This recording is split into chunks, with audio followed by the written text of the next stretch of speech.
अरे बच्चों, तुम्हें पता है भाई मैं कैसा पढ़ाता हूँ। मैं वो चीज़ पढ़ाता हूँ मेरे भाई, मुझे पता है पेपर में क्या क्या आने वाला है, बोर्ड एग्ज़ाम में क्या क्या आने वाला है। और मैं तो तुमसे ये कह रहा हूँ भाई, जब भी तुम कॉन्सेप्ट करते हो ना, तुम ट्वेल्थ में कॉन्सेप्ट करते हो। सपोज़ करो केमिस्ट्री का ये पहला चैप्टर है सॉल्यूशन, तुमने इसका कंसेप्ट कर लिया मेरे भाई। अब तुम इसके इंटेक्स क्वेश्चन कर लो ज़रूर। जिसने इंटेक्स क्वेश्चन नहीं करे ना, वो मतलब एक नंबर का बेकार है। अच्छा भाई, ये एक बात बताओ यार, स्क्रीनशॉट क्या कह रहा हूँ मैं ये कह रहा हूँ, जो कॉन्सेप्ट सीख के और उसका क्वेश्चन ना करे, तो फिर उस पर कॉन्सेप्ट आ जाएगा, कभी नहीं आने का ज़िंदगी में भी। तो मेरे भाई, मेरा अब लेकिन बच्चों के साथ दिक्कत क्या है कि सर हमें टेक्स्ट क्वेश्चन कोई कराता भी तो ना है क्लास में। तो भाई क्लास के पीछे क्यों पढ़ रहे हो? यूट्यूब पे है, इतना तगड़ा ज़माना है टेक्निकल का। अबे जिससे अच्छा लगे यूट्यूब पे उससे पढ़ लो। अब देखो, मैंने तो सोच लिया, मैं तुम्हें सारे इंटेक्स क्वेश्चन कराऊंगा। कोई भी चैप्टर का ऐसा क्वेश्चन छोड़ने का नहीं हूँ मैं जो इंटेक्स क्वेश्चन ना कराऊँ। मैं पहले से ही शुरू कर रहा हूँ। सॉल्यूशन पहला चैप्टर रहेगा भाई इसका, केमिस्ट्री क्लास 12th का, ठीक है। और देखो उसका पहले चैप्टर का पहला क्वेश्चन क्या है, मास परसेंटेज का। इतना चूरन सा सवाल है, मैंने टेस्ट में दिया था ये अपने बच्चों को, क्लास वालों को, उनसे ये भी नहीं हुआ बहुत सारों से। इतना नकली क्वेश्चन है ये, ठीक है भाई। अब मेरे दोस्त, क्या कहना चाहता हूँ मैं, क्वेश्चन पढ़ते हैं। Calculate the mass percentage of benzene. एक तो दे दिया भाई इसने बेंजीन एंड कार्बन टेट्राक्लोराइड। भाई दो चीज़ें हैं, एक तो है 22 ग्राम बेंजीन। देखो तुम्हें क्वेश्चन समझ में क्यों नहीं आता, पढ़ के देखो इसमें क्या क्या लिखा है सीधा। मास परसेंटेज निकालनी है बेंजीन की एंड कार्बन टेट्राक्लोराइड की। उसने दोनों के फॉर्मूले दे दिए कि बेंजीन का फॉर्मूला ये है, कार्बन टेट्राक्लोराइड का फॉर्मूला ये है। अब उसने कह दिया कि 22 gram of benzene is dissolved in 122 gram water. अब उसने मास दे दिया दोनों का, लो मास लिख लो। सबसे पहले क्वेश्चन में, सॉल्यूशन में तुम्हें यही काम करना। मैं तुम्हें हर किसी को बताता हूँ कि गिवन ज़रूर लिख देना क्या क्या दे रखा है दोस्तों। तुमसे अगर सवाल भी नहीं हुआ, क्या पता तुम्हें गिवन लिखने पे या फॉर्मूला लिखने पे तुम्हें नंबर दे दे यार, कम से कम पास तो हो जाओगे।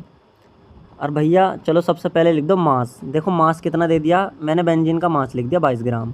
फिर मैंने लिखना मास ऑफ CCl4 लिख दिया। टोटल मास कितना हो गया, क्योंकि हमें टोटल मास चाहिएगा, मास परसेंटेज का फॉर्मूला जिसके याद होगा अच्छी बात है, जिसके याद नहीं है वो ये ले लो, रट के डाल दो इसे आज। तो भाई क्या कर दिया, कहाँ निशान लगा दिया। मास परसेंटेज का फॉर्मूला ये है मेरे दोस्तों।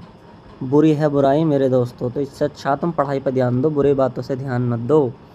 मास परसेंटेज का फॉर्मूला, किसी की भी मास परसेंटेज निकालनी हो, जैसे ए की निकालनी है, mass percentage of A is equal to mass of A और अपॉन टोटल मास इंटू 100।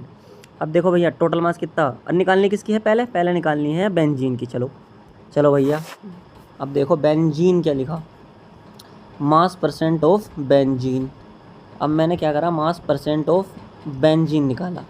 मैंने पहले फॉर्मूला था तो ए की जगह पे बेंजीन लिख दिया, ये लिख दिया। अब यहाँ भी ए की जगह पे क्या आ जाएगा, बेंजीन, ये रहा मास ऑफ बेंजीन और अपॉन टोटल मास इंटू 100। मास कितना था बेंजीन का, 22 ग्राम। इसे ऊपर रखा, इसे रखा नीचे, ठीक है भाई, और इंटू 100 कर दिया, ठीक है, ये रहा इंटू 100। अब आंसर देखा 15 पॉइंट, आंसर आया तुम्हारा 15.28, ठीक है भाई दोस्तों।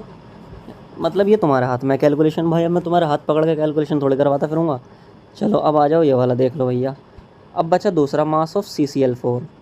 अब इसकी जगह क्या रख दो, मास ऑफ CCl4। यहाँ मास परसेंटेज ऑफ CCl4 में mass of CCl4 divided by total mass into 100, ये आ जाएगा 84। देखो इनकी वैल्यू रख देना, मैंने वैल्यू कहाँ रख दी है, ये इज़ इक्वल टू मास कितना है इसका, 122 डिवाइडेड बाई 144 इंटू 100। जो इंग्लिश वाले हैं 122 डिवाइडेड बाई 144 इंटू 100, ठीक है भाई दोस्तों, इजी पीजी लेमन स्क्वीजी, ठीक है मेरे भाई, इंटू 100 तो तुम्हारा आंसर आ जाएगा 84.72। या अब देखो यार, तुम्हें एक चीज़ बतानी पड़ती है तुम्हें, परसेंटेज को मिला के हमेशा 100 आएगा, 100। तो मैं ऐसे भी तो निकाल सकता हूँ इसे, जैसे एक की परसेंटेज मेरे पास 15 आ गई, तो दूसरे की मैं ज़रूरी थोड़ी मैं फ़ॉर्मूला लगा के निकालूँ, मैं डायरेक्ट 100 में से माइनस कर दूंगा। ये लो 100 माइनस 15.28 कितना आ गया, 84.2। वही वाला बिल्कुल ये आंसर आएगा जो यहाँ आया, ठीक है मेरा भाई। इजी है तो शेयर करो फटाफट से, और ये बताओ कि हाँ भाई सारे क्वेश्चन मुझे कराने हैं या नहीं कराने। नहीं कराने तो मैं टाइम ख़राब क्यों करूँ भाई।